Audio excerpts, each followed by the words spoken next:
مسلمان بشری تقاضوں کی وجہ سے کئی دفعہ بہت ساری غلطیاں کر بیٹھتا ہے، بہت سارے گناہ ہم سے ہو جاتے ہیں، پھر اللہ فضل فرماتا ہے اور دلوں میں احساس پیدا ہوتا ہے اور اللہ تعالیٰ بندہ مومن کو توبہ کی توفیق عطا کرتا ہے۔ اب یہ کہ توبہ کسی شخص نے کی، اللہ کے حضور وہ رجوع لایا، اس نے ارادہ کیا کہ اب وہ اپنے مالک کا فرما بردار بن کر وقت گزارے گا، نافرمانیوں سے اللہ تبارک و تعالیٰ کی بارگاہ کی جتنی بھی اس سے نافرمانی ہوئی ہے اس سے وہ سچے دل سے تائب ہوگا، تو اس کے لیے وہ کیا کرے؟ توبہ کے بعد کیا شرائط ہیں اور کیا ضروریات ہیں جس کے بعد وہ سمجھے کہ اب میں اس رستے کا مسافر بن گیا ہوں جو رستہ اللہ کی رضا کا رستہ ہے، حضور علیہ الصلاۃ والسلام کی اتباع اور پیروی کا رستہ ہے، وہ رستہ ہے جو جہنم سے بچا کے جنت کی طرف لے کر کے جائے گا۔ تو قرآن مجید نے سورہ نساء کے اندر توبہ کرنے والوں کی بابت ارشاد فرمایا کہ توبہ کرنے کے بعد والی زندگی کیسی ہو، توبہ کی شرائط کیا ہیں، توبہ کن بنیادوں پر ہے۔ کیا خالی توبہ توبہ پکار لینے سے، شب برات کی رات رو لینے سے، شب قدر کی رات آنسو بہا لینے سے اور اللہ کی بارگاہ میں 2 نفل ادا کر لینے سے توبہ مکمل ہو گئی؟ تو قرآن مجید نے یہاں توبہ کا ذکر فرمایا، اگرچہ پیچھے جو آیات ہیں اس میں تذکرہ منافقین کا ہو رہا ہے کہ منافق جہنم کے سب سے نچلے طبقے میں ہوں گے، لیکن فرمایا اگر وہ توبہ کر لیں تو توبہ کے بعد کیا کریں؟ فرمایا الا الذین تابوا، مگر وہ لوگ جو توبہ کر لیں، وَأَصْلَحُوا، اور پھر سنور جائیں، پھر اپنے آپ کو درست کریں، پھر اپنی تربیت کریں، پھر اپنی اصلاح کریں۔ اور کیسے کریں؟ وَاعْتَصَمُوا بِاللَّهِ، اللہ کی رسی کو مضبوطی سے تھام لیں، اللہ کے ساتھ جڑ جائیں، رب رسول سے رشتہ مضبوط کر لیں۔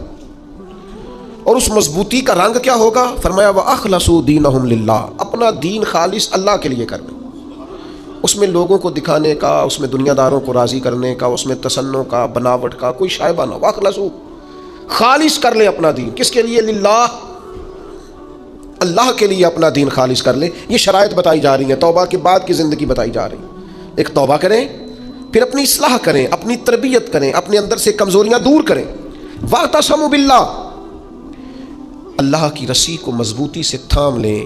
اور پھر ارشاد فرمایا کہ وَأَخْلَصُوا دِينَهُمْ لِلَّهِ، اپنا دین خالص کریں اللہ کے لیے، جو بھی کام کریں، تھوڑا کریں، زیادہ کریں، کم کریں، کثیر کریں، محض رضا الہی کے لیے کریں، اس میں یہ دنیا داری کا شائبہ نہ ہو۔ میں کیسے آپ کو عرض کروں کہ بہت سارے دینی کام بھی لوگ دنیا داری کے لیے کرتے ہیں، بہت ساری محفلیں، مجالس بھی اپنا نام اونچا کرنے کے لیے ہوتی ہیں، بہت سارے کاموں سے مقصود یہ ہوتا ہے کہ چلو اس طرح نہیں تو اس طرح ہی میرا قد اونچا ہو جائے گا۔ وَأَخْلَصُوا دِينَهُمْ لِلَّهِ، خالص ہو جاؤ، خالص ہو جاؤ۔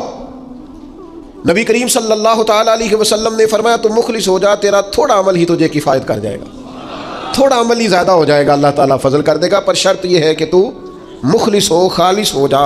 فرمایا جب یہ چیزیں تیرے اندر پیدا ہو جائیں گی فَأُولَٰئِکَ مَعَ الْمُؤْمِنِينَ، تو پھر اللہ تعالیٰ انہیں مومنوں کے ساتھ شامل فرما لے۔ میں کہہ چکا ہوں بات تو پیچھے منافقین کی ہو رہی ہے، لیکن یہاں صوفیاء نے باریک نقطہ بیان کیا۔ فرمایا جب تو توبہ کرے گا، جب تو اپنی اصلاح کرے گا، جب تو اللہ کی رسی مضبوطی سے تھام لے گا، جب تو اپنا دین اللہ کے لیے خالص کر لے گا، پھر اللہ تجھے اپنے کامل بندوں میں شامل فرما لے گا، پھر تو کاملین میں آ جائے گا۔ مومن جو کامل ہوتے ہیں ان کی صفوں میں اللہ تجھے کھڑا کرے گا۔ وَسَوْفَ يُؤْتِ اللَّهُ الْمُؤْمِنِينَ أَجْرًا عَظِيمًا، اور فرمایا ان قریب اللہ مومنوں کو بڑا ہی اجر عطا فرمانے والا ہے۔ جن بندوں میں تمہیں شامل کیا جائے گا ان قریب تم دیکھو گے اللہ انہیں بڑا اجر عطا کرنے والا ہے۔ اور جو اگلی آیت ہے نا، دل میں ہو دھڑکن، دل مردہ نہ ہو، ضمیر زندہ ہو، تو یہ جو اگلی آیت ہے نا قرآن مجید کی سورہ نساء کی اور 5ویں پارے کی آخری آیت، یہ عجیب اللہ کے انداز کریمانہ کا پتہ دیتی ہے۔ یہ بڑے انوکھے انداز میں بندہ مومن سے خطاب کرتی ہے، یہ بڑے انوکھے انداز سے کافر کو، منافق کو بھی سمجھاتی ہے۔ یہ کس طرح کھول کر ایک نیا رنگ قرآن مجید اپنے پڑھنے، سننے، سمجھنے والوں کے دلوں میں پیدا کرتا ہے۔ اللہ کریم نے ارشاد فرمایا ما یفعل اللہ بعذابکم، فرمایا اللہ تمہیں عذاب دے کے کیا کرے گا؟ اللہ تمہیں عذاب دے کے قربان جائیں، مالک چاہتا نہیں کہ اللہ تمہیں عذاب دے کے کیا کرے گا؟ ان شکرتم و آمنتم، اگر تم شکر ادا کرو اور ایمان لے آؤ۔ अगर तुम शुक्रगुजार बंदे बन जाओ, मोमिन बंदे बन जाओ, तो अल्लाह तुम्हें अजाब दे के क्या करेगा?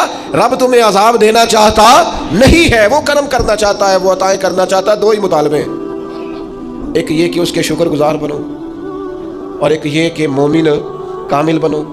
कामिल ईमान हो और मिजाज शुक्र वाला हो तो रब कहता है वो अल्लाह तुम्हें अजाब दे के क्या करेगा? उसकी रजा नहीं है कि तुम छलांगे लगाते हो, अजाब की तरफ बढ़ते हो। पूछ ले वैसे दाएं बाएं किसी से, पूछ ले वैसे अपने आप से कि दिल शाकिर है, अल्लाह की रजा पे राजी है। जहां मालिक ने रखा हुआ है वहां लोग खुश है। हमारे मिजाजों से तो हाल में मजीद की तलब ही नहीं जाती। ये कोई नहीं, वो कोई नहीं, यहाँ परेशानी, वहां दुख, यहाँ आजमाइश, हर वक्त के शिकवे, हर वक्त की परेशानियां, हर वक्त की आजमाइशें हमने ओढ़ रखी हैं। फरमाया अल्लाह तुम्हें अजाब दे के क्या करेगा? अगर तुम शुक्र करो, अगर तुम ईमान लाओ। और मजे की बात देखो, शुक्र इतनी बड़ी नेमत है कि ईमान का जिक्र बज़ाहिर बाद में किया, शुक्र का पहले किया है। और यहाँ उलमा ने लिखा है कामिल मोमिन भी वही होता है जो रब का शुक्र गुजार होता है, जिसके मिजाज में शुक्र कोई नहीं ना, उसको ईमान की वो खास लज्जत भी नसीब नहीं होती। और आगे पता क्या इरशाद फरमाया? वो तुम्हें अजाब दे के क्या करेगा? अगर तुम शुक्र करो और ईमान ले आओ। वकान अल्लाहु शाकिरन अलीमा, अल्लाह तो कदर करने वाला है, अल्लाह तो कदरदान है, अल्लाह ताला तो सिला देने वाला है, और अलीमा वो जानने वाला है तुम्हारे दिलों में क्या है। तुम अगर शुक्र कर लो, तुम अगर ईमान ले आओ तो अल्लाह तुम्हें अजाब दे के। हमारा पता मिजाज क्या है? हमारी तबीयत से नाशुक्री नहीं जाती।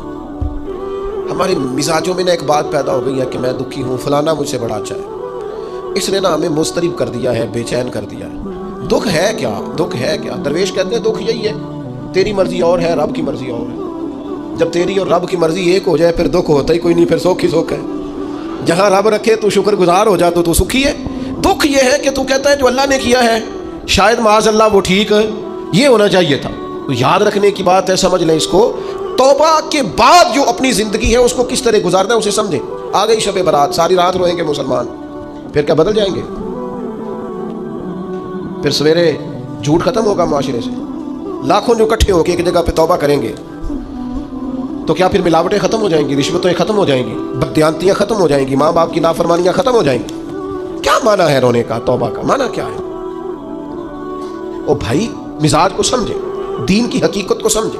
तौबा जब आप करेंगे तो उसके लिए ज़रूरियात क्या है? सबसे पहली बात तो यह है कि तौबा करने के लिए नदामत की ज़रूरत होती है। नबी अकरम सल्लल्लाहु ताला अलैहि वसल्लम ने इरशाद फरमाया, यह अहमद बिन हंबल में भी हदीस है, मुस्नद इमाम अहमद बिन हंबल में, इब्न माजा में, दीगर कुतुब हदीस में भी महबूब ने फरमाया नदामत का नाम तौबा है, शर्मिंदगी का नाम तौबा, गलती करके एहसास हो जाने का नाम। और जिन लोगों में एहसास नहीं उनकी कोई तौबा नहीं। मुझे याद तो नहीं जी कभी किसी का दिल दुखाया हो, मुझे याद तो नहीं कभी किसी का बुरा चाहा हो, मुझे याद तो नहीं कभी किसी का नुकसान किया हो, पर मैं अल्लाह की बारगाह में तौबा करता हूँ। भाई आप पाक साफ इतने हैं तो तौबा किस बात की? आप में जब नदामत ही नहीं पैदा हो रही, आप गुनाह को गुनाह ही तस्लीम नहीं कर रहे, अपनी गलती नहीं मान रहे, तो तौबा काहे की? तो तौबा करने से पहले एहसास पैदा करना, नदामत पैदा करना, शर्मिंदगी दिल में पैदा होना, ये तो पहली सीढ़ी है। और अगर ये सीढ़ी हासिल नहीं है तो फिर तौबा इंसान को मुयस्सर आ सकती। हज़रत उमर फारूक रज़ी अल्लाह तआला अन्हु इरशाद फरमाया करते थे, जो लोग ज़्यादा कसरत से तौबा करने वाले हैं, इस्तिग़फ़ार करने वाले हैं, उनके पास बैठा करो, उनके दिल नरम होते, उनकी सुबत इख्तियार किया करो, मिजाज के नरम होते। क्यों? कि उनके अंदर एहसास होता है हमसे गलती हो गई, उन्हें ख्याल आता है। आज हमारा सबसे बड़ा मसला यह है कि हमें एहसास ही नहीं अपनी गलतियों का। मोमिन की शान ये है कि वो राई के दाने के बराबर कभी गलती करे तो उसे पहाड़ महसूस होती है, वो मुझसे तो बड़ा गुनाह हो गया। और मुनाफिक की अलामत ये होती है कि पहाड़ के बराबर गुनाह करता है तो राई समझता है, कहता कुछ भी नहीं, सारी दुनिया नहीं करती, फिर क्या हो गया? हो जाता है इंसान। नहीं, मोमिन डरता है, एहसास से नदामत हर वक्त उसे बेचैन रखता है। अल्लाह के बंदे हमेशा नदामत के साथ रहते हैं। दिलों में एहसास तो पैदा करें, तबीयत तो हो यार कि मुझसे गलती हुई है। सैयदा आयशा सिद्दीक़ा फरमाती है, हुजूर ने फरमाया जो बंदा एतराफ़ करता है ना मालिक मुझसे गलती हो गई, एतराफ़ गुनाह करके माफ़ी मांगता है, ताब अल्लाहु अलैहि, अल्लाह उसकी तौबा को कबूल फरमा लेता है। एतराफ़ ही नहीं, हमने जुल्म किया ही कोई नहीं, हमारे अंदर कोई गलती है ही नहीं सिरे से। जब हम ये मानने को तैयार नहीं तो फिर मुझे बताइए माना क्या हुआ? और दूसरी बात कुरान ने कही, व अस्लहू, फिर वो अपनी इस्लाह भी करे, फिर गुनाह छोड़ दे जिससे तौबा की, फिर दोबारा उस खता के पास ना जाए। पक्का इरादा तो करे कि आज के बाद दोबारा ये जुर्म नहीं करना, लेकिन तौबा भी खूब की, शब बारात की सारी रात रोए, उम्रा भी बहुत कसरत से किया, वहाँ जाके भी बड़ी माफ़ियाँ मांगी, لیکن واپس آ کے وہ گناہ چھوڑا ہی نہیں.